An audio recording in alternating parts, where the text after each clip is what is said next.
Assalamualaikum warahmatullahi ta'ala wabarakatuh. Alhamdulillahirrabbilalamin. Wassalatu wassalamu ala asrofil anbiya'i wal mursalin Sayyidina maulana Muhammadin wa ala alihi washabihi ajmain. Amma ba'du.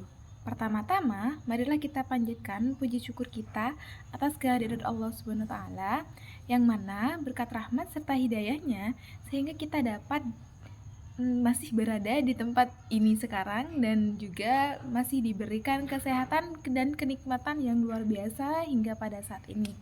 Kedua kalinya, sholawat serta salam semoga tetap tercurah limpahkan kepada junjungan besar kita, yakni Nabi besar Muhammad SAW. Baik, tujuan saya di sini untuk membuat video adalah yang pertama untuk memenuhi tugas mata kuliah saya, di mana tugas mata kuliah saya itu diampuh oleh Bapak Abdullah. Yang kedua di sini untuk menyelesaikan tugas UAS saya yang diampuh juga oleh Bapak Abdullah. Dan yang ketiga di sini saya tujuannya ya untuk melatih public speaking saya dalam menjelaskan sebuah pengertian sebuah materi. Dan juga di sini yang keempat, saya tentunya bukan hanya menjelaskan materi, akan tetapi juga menjelaskan dari tokoh-tokoh mana saja yang terdapat dalam filsafat ini. Seperti itu teman-teman.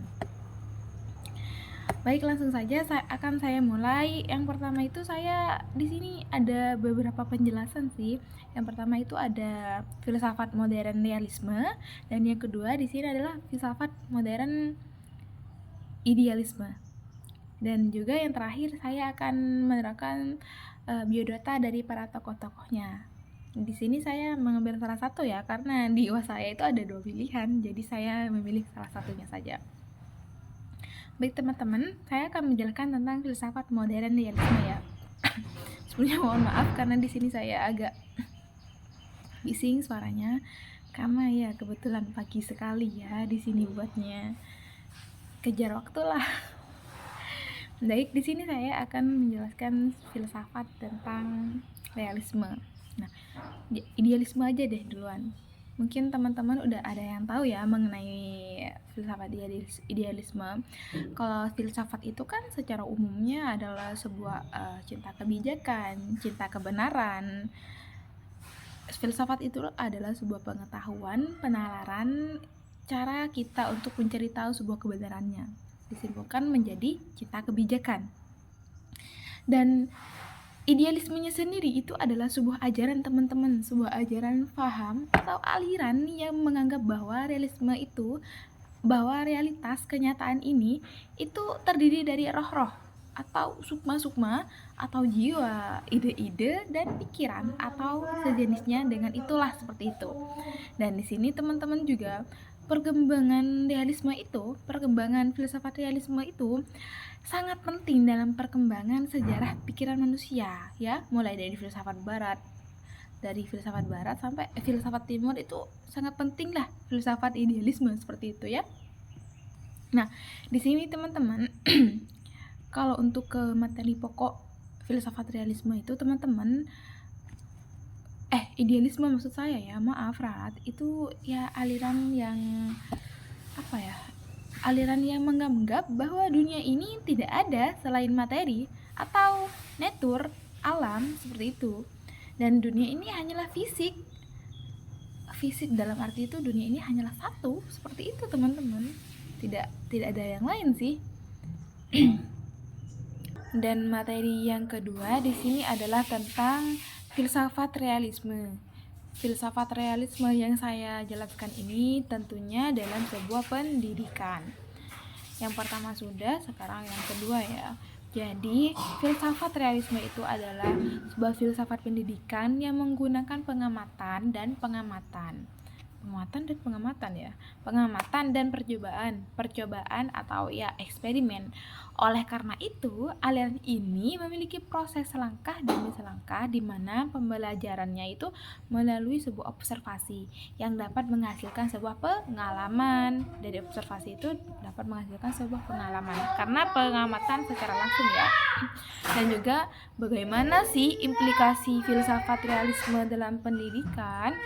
Di sini Realisme ini dapat memberikan implikasi yang menekankan pada pembentukan peserta didik ya, agar mampu melaksanakan tanggung jawab sosial dalam menjalankan kehidupan bermasyarakat. Seperti itu. Dan di sini saya tentang materi yang terakhir ketiga, saya akan menjelaskan sebuah pemahaman dari salah satu tokoh filsafat, yaitu dari Adam Smith, di mana biografi Adam Smith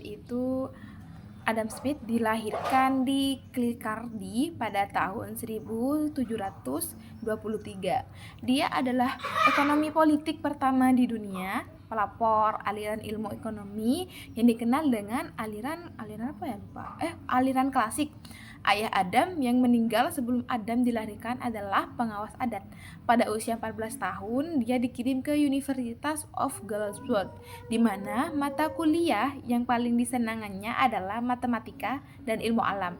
Dan di sana pula Adam Smith ini mendapatkan kuliah dari Dr. Hans Thekan yang disebut Bapak Filsafat Skotlandia di zaman modernnya. Dan yang teorinya tentang perasaan moral sangat berpengaruh pada spekualisasi etis ya Adam Smith di kemudian hari, atau viral saat pada 1888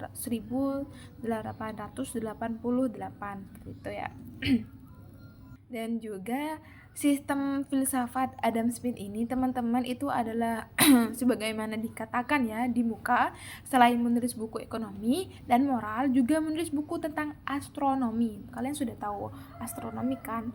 Kalau kita lihat ternyata sebagai seorang pemikir, dia memang memiliki pandangan yang berbeda sih ketika memberikan eksplanasi dan argumentasi atas pokok soal yang berbeda. Di dalam Theory of Moral Sentiment dan Astronomy, Adam Smith ini dalam eksplanasinya masih berlindung pada nama Tuhan.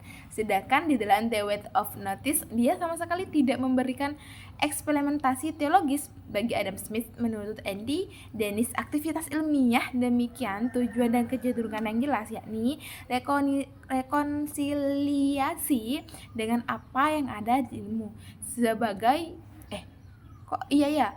ilmunya itu sebagai sebuah usaha retoritis. Tujuan sistem pemikiran bukanlah untuk mengungkap kebenaran tentang bagaimana dunia ada, namun untuk menyejukkan imajinasi yang sebelumnya dihasut oleh kekaguman. Maaf ya, saya kayak tipu terus. Kegaguman terhadap keajaiban dunia ilmu. Nah, seperti itu ya teman-teman. Tidak banyaklah yang dapat saya jelaskan karena mungkin kalian bisa searching di Google, ada banyak jurnal, ada banyak e-book ya, buku digital yang menjelaskan tentang para tokoh-tokoh dan juga pengertian-pengertian dari dari filsafat idealisme maupun filsafat realisme. Baik, mungkin cukup sekian ya teman-teman yang dapat saya jelaskan. Kurang lebihnya saya mohon maaf karena di sini saya juga sama-sama proses belajar. Saya Miftahul Jannah dari Prodi PIAUD semester 3, pamit undur diri. Kurang lebihnya mohon maaf. Wassalamualaikum warahmatullahi wabarakatuh.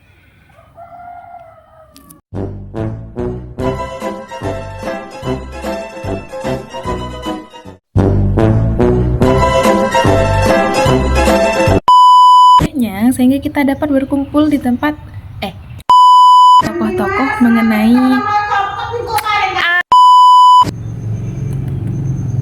skip agak dengan Assalamualaikum warahmatullahi wabarakatuh. Dari Prodi Ekonomi